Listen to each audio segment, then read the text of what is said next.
ছাত্র জনতার গণ অভ্যুত্থান।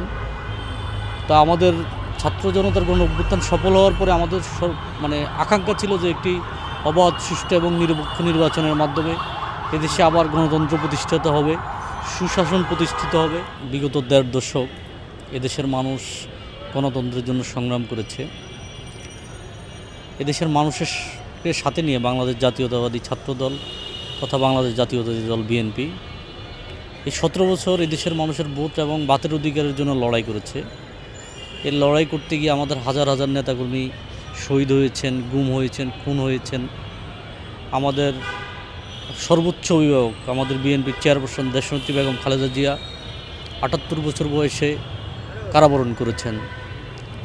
আমাদের নেতা ভারপ্রাপ্ত চেয়ারম্যান জনাব তারেক রহমান দীর্ঘদিন নির্বাসিত ছিলেন দেশীয় বিদেশি ষড়যন্ত্রের কারণে।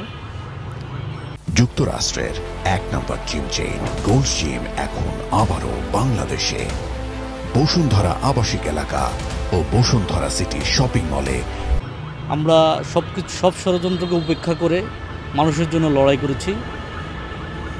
মানুষের জন্য লড়াই করার প্রতিশ্রুতিতেই আবার একটি গণ অভ্যুত্থান সংগঠিত হয়েছে, ছাত্র জনতার গণ অভ্যুত্থান।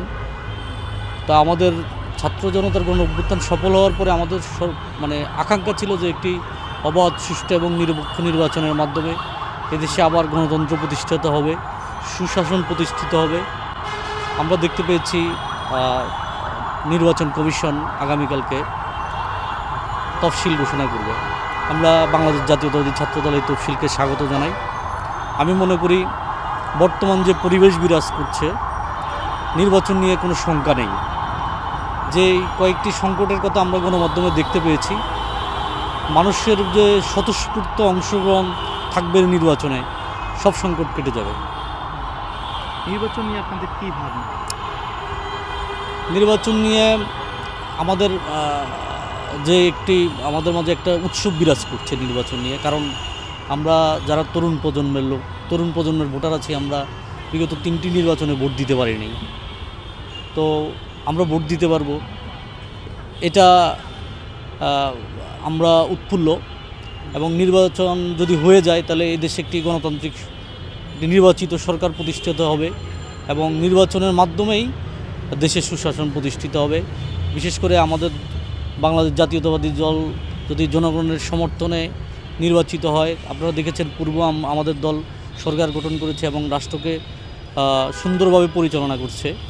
আমি বিশ্বাস করি আগামীতেও সরকার গঠন করলে এই দেশের সুশাসন প্রতিষ্ঠিত হবে, আইনের শাসন প্রতিষ্ঠিত হবে, আমাদের অর্থনৈতিক প্রবৃদ্ধি হবে, দেশকে সুন্দরভাবে এগিয়ে নিয়ে যাবে। আচ্ছা, এবার